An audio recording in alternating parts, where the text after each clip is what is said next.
গঙ্গার জলবন্টন চুক্তি পুনর্নবীকরণ নিয়ে আলোচনায় বসতে চলেছেন ভারত ও বাংলাদেশ সরকারের আধিকারিকরা। ভারতের রাজধানী দিল্লিতে এই বৈঠক হবে। প্রসঙ্গত, দুই দেশের মধ্যে গঙ্গার জলবন্টন নিয়ে যে চুক্তি জারি রয়েছে তার মেয়াদ শেষ হচ্ছে 2026-এর ডিসেম্বরে। জানা গিয়েছে এই আবহে নতুন করে চুক্তিটি পুনর্নবীকরণের লক্ষ্যে বৈঠক করবেন যৌথ নদী কমিশনের সদস্যরা। বাংলাদেশের 10 সদস্যের প্রতিনিধি দলের নেতৃত্বে থাকবেন আবুল হোসেন আশাবাদী এই বৈঠকে নিয়ম মাফিক আলোচনাই হবে। প্রসঙ্গত, দুই দেশের মধ্যে হওয়া এই নদী কমিশনের বৈঠকে মূলত যে বিষয়গুলি দেখা হয়, গঙ্গা জলবন্টন চুক্তি মানা হচ্ছে কিনা। জানুয়ারি থেকে মে মাস পর্যন্ত পশ্চিমবঙ্গের ফারাক্কা ব্যারেজে থাকেন বাংলাদেশি প্রতিনিধিরা, সেখানে জল ছাড়ার পরিমাণ খতিয়ে দেখেন তারা। এই আবহে 10 দিনের গড় হিসেবে দেখা হয় কোন দেশ কত জল পেল। উল্লেখ্য, ভারত ও বাংলাদেশের মধ্যে 1996 সালে জলবন্টন চুক্তি হয়েছিল, যদিও সেই সময় বাংলাদেশে ছিল শেখ হাসিনার সরকার। প্রসঙ্গত, 2024 সালে ভারত সফরে এসেও গঙ্গা চুক্তি নিয়ে আলোচনা করে গিয়েছিলেন বাংলাদেশের প্রধানমন্ত্রী শেখ হাসিনা, যদিও এরপর 2024-এর অগাস্টে গণ অভ্যুত্থানের মাধ্যমে দেশ ছাড়তে বাধ্য হয়েছেন বাংলাদেশের প্রধানমন্ত্রী শেখ হাসিনা। দেশে ক্ষমতায় এসেছে অন্তর্বর্তী সরকারের প্রধান উপদেষ্টা মোহাম্মদ ইউনুস চলতি বছরের মার্চ মাসে নদী কমিশনের প্রতিনিধি পাঠিয়েছিলেন ভারতে। দাবি করা হচ্ছে শুধুমাত্র গঙ্গা চুক্তি নয়, তিস্তা নিয়েও আলোচনা হতে পারে দুই দেশের প্রতিনিধির মধ্যে।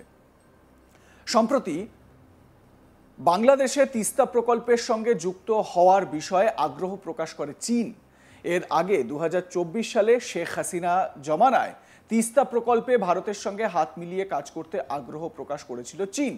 এদিকে দিল্লি সফরে এসে মোদী সরকারের থেকেও এই তিস্তা প্রকল্প নিয়ে প্রস্তাব পেয়েছিলেন শেখ হাসিনা। এরপরই বাংলাদেশে ফিরে হাসিনা বলেছিলেন দুই দেশের প্রস্তাবই খতিয়ে দেখা হবে। যদিও এরপর গণ অভ্যুত্থানের মাধ্যমে শেখ হাসিনা সরকারের পতন হয়। এখন সাম্প্রতিক পরিস্থিতিতে হাসিনা পরবর্তী সময়ে বাংলাদেশের সঙ্গে কিছুটা হলেও সম্পর্ক শীতল হয়েছে ভারতের। এই পরিস্থিতিতে এই গঙ্গা চুক্তি নিয়ে ভারতের অবস্থান কি হয় সেদিকে তাকিয়ে রয়েছে ওয়াকিবহাল মহল। 2026-এর ডিসেম্বর মাসে এই চুক্তি শেষ হচ্ছে। এরপর এই মোহাম্মদ ইউনুসের নেতৃত্বাধীন যে সরকার, সেই সরকারের সঙ্গে ভারতের বনিবনা কি হবে, কোন পথে যাবে এই গঙ্গা জলবন্টন চুক্তি, সেটা কিন্তু দেখবার মতন বিষয় হবে। উল্লেখ্য, এখানে বলে রাখা দরকার, কারণ যে সময়ের মধ্যে এই গঙ্গা চুক্তির যে পুনর্নবীকরণ করার কথা, সেই সময়ের মধ্যে যদি সবকিছু ঠিকঠাক থাকে তাহলে বাংলাদেশে নির্বাচিত একটি সরকার গঠন হয়ে যাবে। যদি 2026 সালের ফেব্রুয়ারি মাসে বাংলাদেশে সরকার গঠনের জন্য নির্বাচন হয় বা ভোট করানো হয়, যেটা মোহাম্মদ ইউনুস প্রতিজ্ঞাবদ্ধ বলে দাবি করেছেন, যদি সেটা হয়। কিন্তু যদি সেটা না হয় তাহলে কি হবে? তাহলে কি ভারত এই গঙ্গা জলবন্টন চুক্তি স্থগিত করে দেবে? তাহলে কি জল না পেয়ে শুকিয়ে যাবে বাংলাদেশ? এই রকম কোনো পরিস্থিতি কি তৈরি হলেও হতে পারে? যদিও প্রতিবেশী হিসেবে বাংলাদেশ আমাদের সঙ্গে যে সম্পর্ক এই মুহূর্তে রাখছে সেটা কিন্তু উল্লেখ করার মতো নয়। যে সম্পর্ক শেখ হাসিনার সময় ছিল সেই রকম সম্পর্ক কিন্তু এই মুহূর্তে বাংলাদেশ গভর্নমেন্ট ভারতের সঙ্গে রাখছে না, এটাও আপনাদের জেনে রাখা দরকার। কিন্তু প্রশ্ন হচ্ছে যে এই যে গঙ্গা জলবন্টন চুক্তি, সেই চুক্তি পুনর্নবীকরণটা কিভাবে হবে, কোন পথে হবে? কারণ ভারত বারবারই বলছে যে আপনাদের সঙ্গে আলোচনা আমরা তখনই করব যখন বাংলাদেশে নির্বাচিত একটি গণতান্ত্রিক উপায়ে নির্বাচিত একটি সরকার গঠন হবে।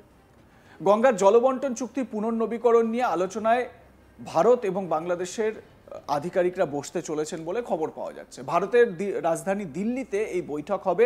দুই দেশের মধ্যে গঙ্গার জলবন্টন নিয়ে যে চুক্তি জারি রয়েছে তার মেয়াদ শেষ হচ্ছে 2026-এর ডিসেম্বরে। জানা গিয়েছে এই আবহে নতুন করে চুক্তিটি পুনর্নবীকরণের লক্ষ্যে বৈঠক করবেন যৌথ নদী কমিশনের সদস্যরা। বাংলাদেশের 10 সদস্যের প্রতিনিধি দলের নেতৃত্বে থাকবেন আবুল হোসেন আশাবাদী এই বৈঠকে নিয়মমাফিক আলোচনাই হবে।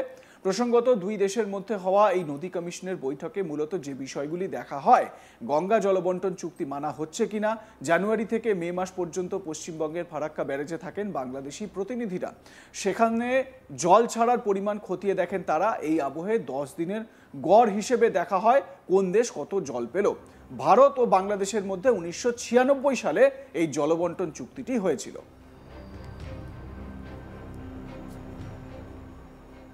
লাইক, কমেন্ট, শেয়ার করতে ভুলবেন না। দেখতে থাকুন আজ তাক বাংলা। সাবস্ক্রাইব করুন আমাদের ইউটিউব চ্যানেলটি, বেল আইকন প্রেস করুন নোটিফিকেশন পেতে।